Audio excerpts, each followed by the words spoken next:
Now is So, kumusta mga papito? So, kumusta mga papito? Ito nangyayari sa akin pag may plema ako. So, kumusta mga papito? It's your main man, Papito Gopito Joshbin, and it's Botohan Day. Kailangan kong humabol sa bahay ng botohan, pero hindi ako makikipagsiksikan ngayon doon dahil sobrang haba daw ng pila. I'm just hoping na okay yung binoto ninyo, hindi kayo naauto ng kung sino man, hindi kayo naauto na sa dami ng commercial nila, babawiin lang nila ulit sa atin in the next years. Hindi yung magpaparamdam lang sila ng kagandahang loob nila. Hindi nga dapat kagandahan loob, yung obligasyon nila maglingkod sa atin, na mapabuti yung buhay natin. Na hindi lang sila kikilos kapag dumating na yung oras na kailangan na natin silang ulit iboto. And hopefully natuto na tayo. Hopefully natuto na tayo dun sa mga nagawa at naboto natin in the last years. Yung politika, hindi showbiz to eh. Buhay natin nakasalalay dito. Gusto mong gumaan yung buhay mo, edi bumoto ka ng tamang tao. Ewan ko kung sino yung tamang tao nyo. Ang hinihiling ko lang na kung sino man yung iboboto nyo, hinihiling ko lang din na maganda yung pangarap niya para sa Pilipinas, and hindi siya may sariling business to deal with. Hindi niya ginawang retirement plan ang pagiging politician dahil lang laos na siya maging artista, or hindi niya lang naging last resort ang pagiging politician dahil lang meron siyang pinopondohan na sketch. That's just me. Wala akong binanggit na pangalan. I just hope so na kung sino man yung pangalan na ilalagay niya sa botohan, ay yung mapagpagaan ng buhay nating mga Pilipino.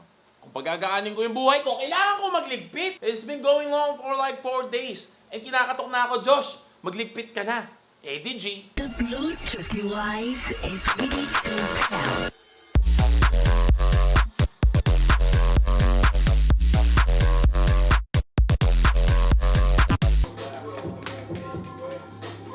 You have an on.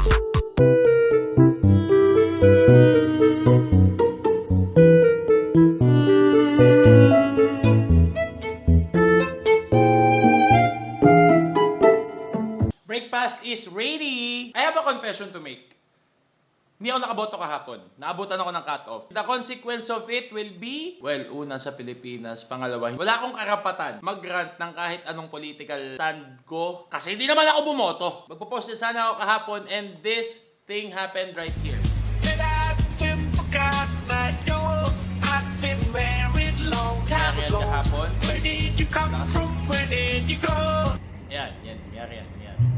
So, all throughout the night, wala akong kuryente, wala akong internet, at kung bababa man ako para mag-edit ng video ko, nasa 41st floor po ako. Ang taas, bababa pa po ako. Gagawin ko pa po ba yun? Ayoko na po bumaba. Alas 11 na. Wala na rin bukas sa mga coffee shop dyan. Todo ligpit pa ako, tapos maaabutan lang din pala ako ng cut-off, di ba? 3 taon nyo po akong pwedeng pukpukin sa ulo bakit di ako bumoto, pero babawi tayo sa presidential. At least I am transparent, and bawal ako magsalita ng kahit ano. Bawal ako magsalita ng kahit anong political ngayon. That's my vow. Kasi sino ba naman ako? Hindi naman ako bumoto nga. I just wanna hope and pray na kung sino man yung binoto nyo, may gagawing tama, gagawa siya ng tama, at palaging tama ang kanyang prinsipyo. I just hope so. At least wala nang anak ng Diyos na nanalo, which is good. At wala ring nanalo na sinayawan lang tayo. It won't be that easy. And good thing. Salamat Pilipinas at ganun yung ginawa nyo. Salamat sa mga bumoto ng matalino in my behalf, on our behalf na hindi nakaboto dahil inabutan ng cut-off, may mga ginagawa for the day, nasa ibang bansa. And today will be a busy day for me because ang gagawin po natin is a lot of work. Tons of work. Kailangan ko magbawi, man. We need to be productive, you know. Nakakatuwa ngayon is consistent ako na 8 a.m. gumigising. Ang ganda nga po kasi mga alas 10 pa lang inaantok na ako eh. Pero ang goal ko, before mag alas 10 natapos ko na yung mga trabaho ko para di ko na po siya tutulugan. So ngayon yung work ko isasabay ko sa Twitch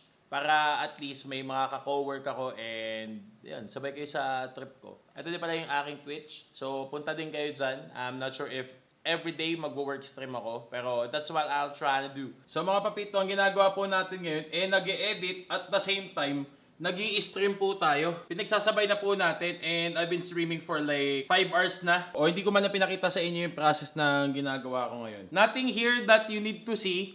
Pero kung may papakita man din ako sa inyo ngayon, merong isa. Kung makikita nyo po dito, no, sa ako ang botohan po ngayon, ang pangalawa po sa ating listahan ay si Senator Bam Aquino. So ngayon ko lang po natandaan na may interaction na pala kami dati pa. Pupunta kasi sana kami ng Conquest 2023. And ito, si Senator Bam nag-comment ng yes. Tapos ako, may umepal sa ilalim, Sir Bam. Ayan, Valorant Champions 2022. So makikita nyo po dito, 2022 pa to. 15. Tapos sabi niya dito, pa-bundle giveaway na ba tayo? At ako po, nung mga panahon na yan, ay nagjo-joke time lang po ako. Hindi ko naman po alam na siseryosohin niya. So fast forward sa panahon natin ngayon, ito ang nangyari. Ayan, circa 2022, nung nanlimos ng bundle at binigyan talaga ako. Mabait po yan siya. So congrats sa top 2, Senator Bam. At meron din pala dito, no, ayan, no, buhay na patunay na may nangyari ho talagang giveaway. Ako din po yung nabigyan nyo ng Champions Bundle galing kay Senator. Boss Josh Pint, maraming salamat sa pag-giveaway ninyong dalawa. Like way back pala, may interaction na pala akong nagawa. No, congrats Sir Bam. At the same time, salamat sa pagsali sa pakulo ko na yon. Actually, pakulo mo lang yun eh. Ako lang yung sumali eh. Hindi lang ako yung natuwa. Meron ding natuwa with si Kuya Marvin right here na hindi lang din pala ako yung mabibigyan. Siya din pala. Nagulat lang ako na parang you're leaning towards esports. Nagulat lang ako na may ganun pala kaming interaction. So, i-post ko na. Sabay tayo sa clout, di ba? Nanalo eh. So, sabay tayo sa clout. Saka, hindi na po ako pwede magsalita, no? Wala pong karapatan magsalita kasi hindi po ako nakaboto, no? Naka-top po ako. And I'm hoping na hindi kayo nagsisi sa binoto nyo in the next days or in the next months or in the next years to come, no? Babawi po tayo sa presidential and daway maging matalino tayo sa pipiliin din natin. Magiging mabuti din ang Pilipinas ngayon, nakakairita lang talaga. Me, tulad na sabi ko kanina, bilang hindi ako nakaboto, wala na po akong karapatan magsalita ng kahit anong political standpoint ko kasi hindi na po ako pwedeng magsalita, wala naman po akong karapatan kasi hindi nga ako bumoto. That would be it. Dami ko pang gagawin, man. And hopefully na suffice ko ulit yung sa daily vlogging ko. Meron pa ako ditong mga file na hindi na-edit kasi sobrang crumpled po nung nangyayari sa akin na hindi ko pala mapagkasya yung oras ko. Kasi sa sobra kong dami na ginagawa. Akala ko Superman ako, hindi pala. No, I won't be needing any editors right now. I am just on my own. I am the triple threat. And sana hindi din maging threat yung ginagawa ko sa sarili kong kalusugan. Importante ang pahinga. The protocol is, kailangan makapag-post ako na isang video at hindi pwedeng 2 araw na wala. Pwede akong mag-post ng 1 araw na wala pero hindi pwedeng 2 times in a row akong wala. So I guess that would be it. Thank you very much for watching. I won't say see you tomorrow. I'll say see you on the next video. Okay? So yun lang inuulit ko. Sana maging maganda ang kalagayan ng Pilipinas in the next 3 years to come. Makakita tayo ng progreso sa mga binoto natin. Thank you for voting. Thank you for helping Philippines to be a great country ulit. Unlike me, hindi bumoto kasi nakat-off. I'm done yapping. Stay great, be great. Remember that we are called for greatness and this is Josh Pint saying na bawi tayo sa presidential and thank you for voting. Yun lang.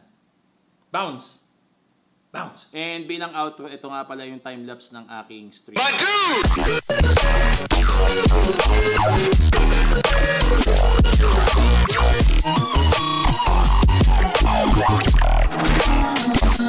Barbara Streisand.